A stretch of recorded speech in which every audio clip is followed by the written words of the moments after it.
You wake up one morning in your cozy little medieval town. The rooster crows, the bread smells good, the sun is just peeking over the walls, and then you hear it.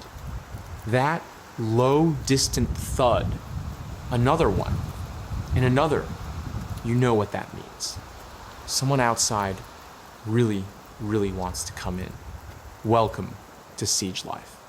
Step 1, accept that you're not going anywhere. The first thing you need to understand about a siege is congratulations, you live here now. You will not be leaving through that gate unless you're catapulted over it, which technically is an option. It's just not one I'd recommend. The enemy has surrounded your city. They've cut off every road. They've got tents, fires, and the medieval version of bad neighbors, and they're just waiting. Because here's the thing, a siege isn't about fighting every day. It's about making you so uncomfortable you give up before they do. And they have the big advantage, they can go home whenever they want. You, not so much. Step 2, ration everything, yes, even that. All right, let's talk supplies. You've got some grain, maybe a barrel of salted fish, a few turnips rolling around. That's it. That's your food pyramid now. So what do? You ration. You get used to bread so hard it could double as armor. You learn to love soup made from, well, mystery ingredients. And yes, you're going to run out of ale at some point, which means brace yourself. You'll have to drink water, which in the Middle Ages was risky business. But hey, so was starving. Step 3, learn to love the smell. Here's a fun fact. Sieges smell bad. Not just, oops, I let the cheese out bad. I mean bad, bad. You've got hundreds, maybe thousands of people stuck in one place. You've got chamber pots filling up. You've got waste pits overflowing. And outside, the enemy is camping with their own stink cloud. If you're lucky, you get used to it. If you're unlucky, you never do. Either way, you will learn the art of pretending the smell isn't there. You'll talk about the weather. You'll comment on the nice sunset. You'll absolutely avoid mentioning the fact that the moat has now turned into a suspicious soup. Step 4, entertainment is key. You're not fighting every day, which means boredom. So much boredom. And here's the secret. Boredom will drive you crazy faster than hunger. So you have to keep busy. Some people play dice. Others tell stories. The more creative folks carve wood or compose songs about how much they hate the guys outside. You might even have a friendly competition for most ridiculous rumor about the enemy. Did they bring an army of trained bears? Are they secretly just waiting for the world's largest pie delivery? Who knows? You're all losing it together, and that's kind of beautiful. Step 5, expect weird stuff to happen. Here's the thing about being trapped in one place with a bunch of stressed out medieval townsfolk. Things get weird. Someone's gonna start a new miracle cure for hunger that's just eating rocks and pretending they're apples. Someone else will insist that if you all sing loudly enough, the enemy will get confused and go home. And there's always one guy who decides now is the perfect time to start a new religion, inside the walls. While everyone's nerves are frayed like an old rope, it's not if weird things happen, it's how weird they get. Step 6, psychological warfare. Not just for the guys outside. You think you're the only ones losing it? No way. The folks outside get bored too, and that's when they start playing mind games. They might send you gifts, like the head of your messenger catapulted back over the wall. Or maybe they'll have musicians play happy songs all night, just to make sure no one gets any sleep. Some will even hurl dead animals over the walls to spread disease, which is both gross and disturbingly creative. And yes, it works. Your already questionable moat water now with bonus plague. But you can fight back. Shout insults, bang pots, fire back with, let's just say, unpleasant projectiles. It's not much, but it's morale boosting. Step 7, watch out for the inside joke. The walls aren't your only problem. Hunger, fear, and gold can turn friends into traitors. Faster than you can say, where did the gate keys go? So you keep an eye out.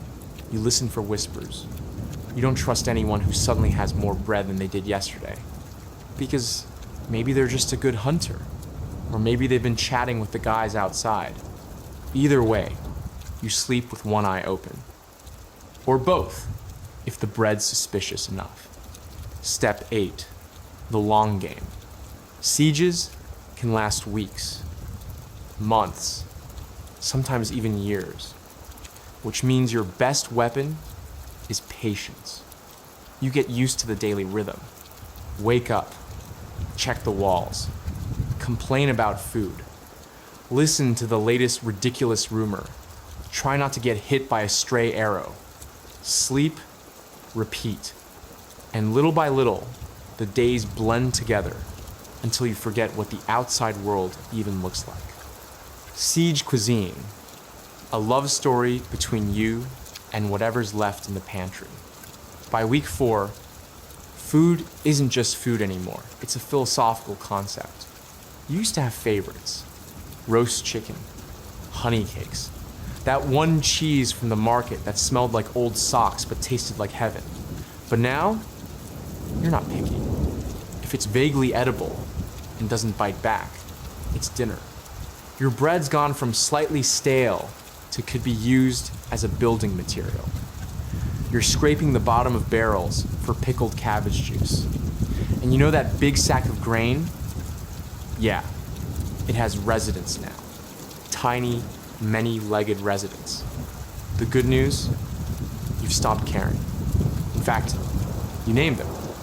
Hey look, it's Gerald the Weevil. He's crunchy. The siege cookbook nobody wanted. There will always be that one person who insists they can make anything taste good if they just season it right. This is a lie. The seasoning is gone. It's been gone since week 2. The flavor now comes entirely from how long you boil something and whether you can trick yourself into believing it's chicken. Still, this person keeps trying. They serve up siege stew, a dish made of one shriveled carrot, a handful of beans, and something from the bottom of the sack that crunches in a way it probably shouldn't. No one asks questions. You just eat it and pretend it's fine. Pigeon negotiations. At some point, someone will suggest eating pigeons. Sounds easy, just catch one and dinner. But have you ever actually tried to catch a pigeon? You will learn very quickly that pigeons are smarter than they look, and that they have an uncanny ability to poop exactly where it will ruin your mood. By the time you finally manage to trap one, you're so proud you forget to pluck it properly. And you eat around the feathers because hunger makes you do strange things. The surprise barrel. In the storeroom, there's always one mystery barrel. No one remembers storing it. It could be apples, it could be nails, it could be a horrifying combination of both. Opening it is the most exciting thing to happen all week. So half the town gathers to watch, the lid comes off, and it's dried fish. Everyone cheers like it's treasure. Hygiene, the real casualty of war. During a siege, hygiene stops being a priority somewhere around day 3. By week 2, it's a distant memory. By month 1, it's a legend told to children. Once upon a time, people used to wash just because they wanted to. Water is for drinking, not scrubbing. And even if you had enough to spare for a bath, you'd be too tired to care. The clothes situation. Your clothes are no longer garments. They are artifacts. Layers of dirt, sweat, and mystery stains tell the story of the siege better than any historian ever could. They're stiff enough to stand up by themselves. You've stopped bothering to take them off at night, because honestly, what's the point? Siege knows. Something strange happens to your sense of smell. You stop noticing. The human brain, in its infinite kindness, decides that if it can't solve the problem, it will simply pretend it doesn't exist. The moat smells like sadness and dead fish? Fine. Your neighbor's socks could be used as a biological weapon? Whatever. You simply move on. The latrine problem. The latrines, if you can call them that, are overworked, underdug, and definitely overfull. You avoid going at certain times of day because the smell will cling to you like a curse.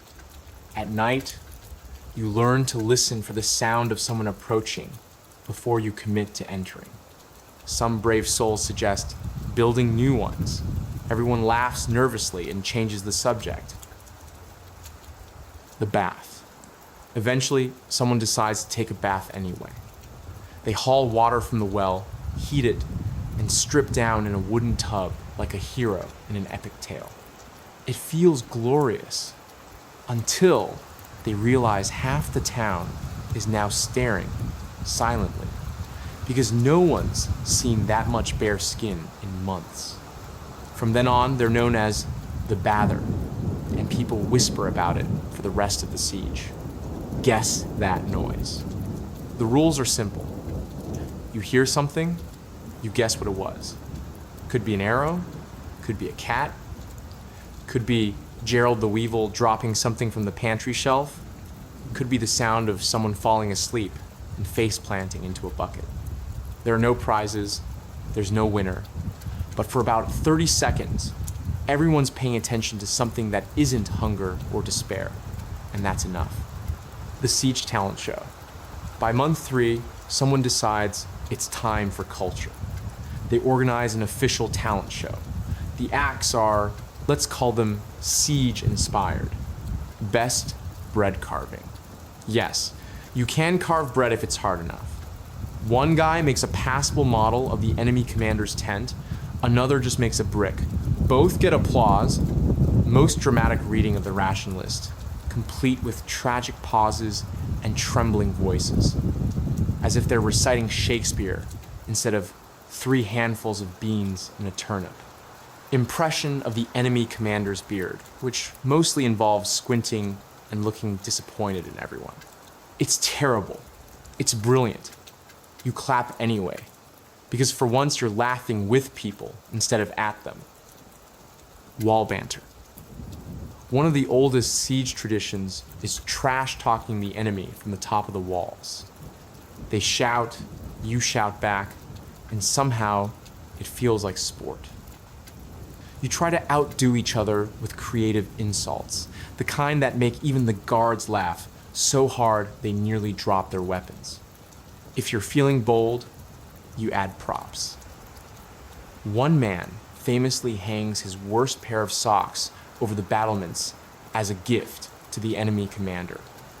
The enemy responds by flinging them back with a note that simply says, "Please wash these." The great siege play. In week 8, someone writes a siege drama. The plot is about surviving a siege. The costumes are just the clothes you've been wearing for 2 months. The highlight of the play is when a catapult, actually a wheelbarrow with a plank fires bread, rolls into the audience. One breaks a chair, the audience cheers. Everyone plays themselves badly. The enemy soldiers are just kids wearing upside-down buckets on their heads. But the whole town shows up to watch because, well, what else are you gonna do? The end, kinda. One morning, you wake up and silence. Not the "it's early, everyone's still asleep" kind of silence. The deep, eerie silence where you can feel that something's changed.